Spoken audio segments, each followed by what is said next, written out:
আজকের নিবেদন নিয়ে এসেছে এক পরী এবং এক ছোট্ট মেয়ের রহস্যময় একটা গল্প।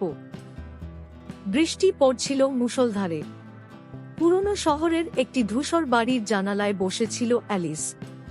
অ্যালিসের বয়স মাত্র ৮ বছর, কিন্তু তার চোখে এক অদ্ভুত কৌতূহল। তার মা বাবা তাকে গল্প বলতেন পুরনো কাহিনী নিয়ে, যেখানে ভয়ঙ্কর প্রাণী এবং রহস্যময় ঘটনা ঘটত। আজ অ্যালিসের মনে এক অন্যরকম উচ্ছ্বাস। তার মা আজ তাকে একটি নতুন গল্প বলবেন, যা আগে কখনো শোনেনি। মা এসে বসলেন অ্যালিসের পাশে। তিনি বললেন, আজ আমি তোমাকে এমন একটি গল্প বলবো যা সত্যি, একটি পরী এবং একটি ছোট্ট মেয়ের গল্প। অ্যালিসের চোখ উজ্জ্বল হয়ে উঠল। মা, পরী কি সত্যিই আছে? সে জিজ্ঞাসা করল। মা মুচকি হেসে বললেন, আছে কি নেই তা আমরা জানি না, তবে এই গল্পে একটি পরী এবং একটি মেয়ের বন্ধুত্বের কথা বলা আছে, যা আমাদের শোনার মতো। অনেক বছর আগে একটি ছোট্ট মেয়ে ছিল, তার নাম ছিল এমিলি।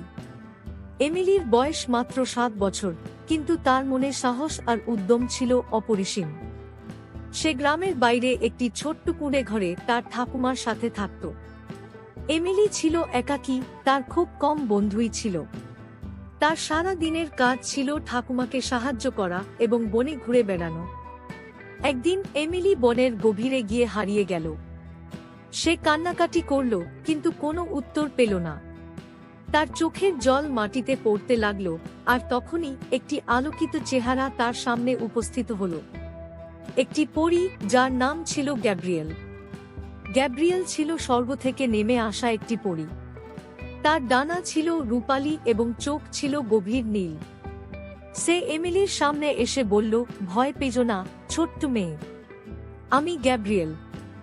আমি তোমাকে সাহায্য করতে এসেছি। এমিলি অবাক হয়ে তাকালো। তুমি কি সত্যি অ্যাঞ্জেল? তুমি কি আমাকে বাড়ি নিয়ে যেতে পারবে? গ্যাব্রিয়েল মৃদু হেসে বলল, হ্যাঁ, আমি সত্যিই পরী। আমি তোমাকে সাহায্য করব, কিন্তু তার আগে তোমাকে কিছু জানতে হবে। গ্যাব্রিয়েল এমিলিকে একটি রহস্যময় বার্তা দিল। সে বলল, এখানে একটি গোপন সত্য লুকিয়ে আছে, যা শুধুমাত্র সাহসী এবং সৎ মানুষেরা জানতে পারে। এই জঙ্গলের মধ্যে একটি প্রাচীন বই আছে, যেখানে লুকিয়ে আছে সমস্ত উত্তর। তোমাকে সেই বই খুঁজে বের করতে হবে। এমিলি ভাবল, আমি কি পারব, কিন্তু তার মনে সাহস আর দৃঢ়তা ছিল। সে গ্যাব্রিয়েলের সাথে যাত্রা শুরু করল। এমিলি এবং গ্যাব্রিয়েল জঙ্গলের গভীরে প্রবেশ করল। বনের ভেতর অদ্ভুত সব প্রাণী এবং উদ্ভিদ ছিল, যা এমিলি আগে কখনো দেখেনি। গ্যাব্রিয়েল তাকে পথ দেখাতে লাগল। অবশেষে তারা একটি পুরনো গাছের কাছে পৌঁছল, যার গোড়ায় একটি লুকানো গুহা ছিল। গ্যাব্রিয়েল বলল, এটাই সেই জায়গা। তুমি কি ভয় পাচ্ছ? এমিলি দৃঢ়তার সাথে বলল, না, আমি পারব। এমিলি গ্যাব্রিয়েলের সাথে গুহার ভিতরে প্রবেশ করল। গুহার ভিতরে অন্ধকার এবং ঠান্ডা ছিল, কিন্তু গ্যাব্রিয়েলের উপস্থিতি তাকে সাহস দিচ্ছিল। তারা ধীরে ধীরে গুহার গভীরে চলল। অবশেষে তারা একটি পুরনো কক্ষের সামনে পৌঁছল, যেখানে একটি বট বই রাখা ছিল। গ্যাব্রিয়েল বলল, এটাই কি সেই প্রাচীন বই? এখন তুমি জানতে পারবে সবকিছু। এমিলি বইটি খুলল। বইয়ের মধ্যে প্রাচীন ভাষায় লেখা কিছু শব্দ ছিল। গ্যাব্রিয়েল তার পাশে দাঁড়িয়ে থাকল এবং তাকে সাহায্য করতে লাগল। তারা বইয়ের মধ্যে লুকিয়ে থাকা রহস্যময় বার্তা পড়তে লাগল। বইয়ের মধ্যে লেখা ছিল, এই বনের গভীরে একটি রহস্যময় শক্তি লুকিয়ে আছে, যা শুধু সাহসী এবং সৎ মানুষদের দ্বারা উদ্ঘাটিত হতে পারে। যদি তুমি এই শক্তিকে খুঁজে পাও, তবে তুমি অমরত্ব অর্জন করতে পারবে। এমিলি অবাক হয়ে গেল। আমি কি সত্যি এই শক্তি খুঁজে পাব? গ্যাব্রিয়েল বলল, তুমি যদি সত্যিই সাহসী এবং সৎ হও, তবে অবশ্যই পাবে। এমিলি এবং গ্যাব্রিয়েল বইয়ের নির্দেশনা অনুসারে যাত্রা শুরু করল। তারা জঙ্গলের আরও গভীরে প্রবেশ করল। তারা বিভিন্ন বাধা এবং চ্যালেঞ্জের সম্মুখীন হল, কিন্তু এমিলি কখনো ভয় পেল না। তার মনে সাহস আর দৃঢ়তা ছিল। অবশেষে তারা একটি রহস্যময় জায়গায় পৌঁছল। সেখানে একটি বট পাথরের মূর্তি ছিল, যার চোখ থেকে আলো বের হচ্ছিল। গ্যাব্রিয়েল বলল, এটাই সেই জায়গা। তুমি এখন এই মূর্তির সামনে দাঁড়িয়ে নিজের সত্যিকারের শক্তি উদ্ঘাটন করতে পারবে। এমিলি মূর্তির সামনে দাঁড়ালো। সে মূর্তির চোখের দিকে তাকালো এবং মন্ত্রপাঠ করা শুরু করল। হঠাৎ মূর্তির চোখ থেকে আলো বেরিয়ে এসে এমিলিকে ঘিরে ধরল। সে অনুভব করল একটি অদ্ভুত শক্তি তার শরীরের মধ্যে প্রবেশ করছে। গ্যাব্রিয়েল মৃদু হেসে বলল, তুমি সফল হয়েছ এমিলি।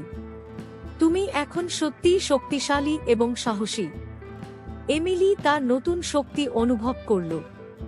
সে বুঝতে পারল সত্যিকারের শক্তি সাহস, সত্যতা এবং দৃঢ়তার মধ্যে লুকিয়ে আছে। এমিলি এবং গ্যাব্রিয়েল জঙ্গলে ফিরে এলো। গ্যাব্রিয়েল বলল, এখন তুমি তোমার জীবনের নতুন অধ্যায় শুরু করতে পারো। তুমি যা কিছু করতে চাও তা করতে পারবে। এমিলি তার ঠাকুমার কাছে ফিরে গেল। সে তার নতুন শক্তি ব্যবহার করে ঠাকুমাকে সাহায্য করতে লাগল এবং গ্রামের নতুন বন্ধুদের সাথে বন্ধুত্ব গড়ে তুলল। গ্যাব্রিয়েলও মাঝে মাঝে তাকে দেখতে আসত এবং তার পাশে থাকত। এমিলি বুঝতে পারল জীবনের সত্যিকারের রহস্য সাহস, সত্তা এবং বন্ধুত্বের মধ্যে লুকিয়ে আছে। সেই দিনের পর থেকে সে কখনো আর একাকী অনুভব করল না। গ্যাব্রিয়েল এবং তার বন্ধুরা সবসময় তার পাশে থাকত। অ্যালিসের মা গল্পটি শেষ করলেন। অ্যালিসের চোখে উজ্জ্বলতা ছিল। মা, আমি কি এমিলির মতো সাহসী হতে পারবো? সে জিজ্ঞাসা করল। মা মুচকি হেসে বললেন, তুমি যদি সাহসী এবং সৎ হও তবে অবশ্যই পারবে। অ্যালিস মনে মনে ঠিক করল সে এমিলির মতো সাহসী এবং সৎ হবে। তার মনের মধ্যে এক নতুন উচ্ছ্বাস জেগে উঠল। বৃষ্টি পড়ছিল বাইরে, কিন্তু অ্যালিসের মনে ছিল এক নতুন দিনের সূচনা। গল্পটি ভালো লাগলে প্লিজ আমাকে সাপোর্ট করে চ্যানেলটা সাবস্ক্রাইব করে রাখুন। পরবর্তী রহস্যময় গল্পের জন্য ধন্যবাদ সবাইকে।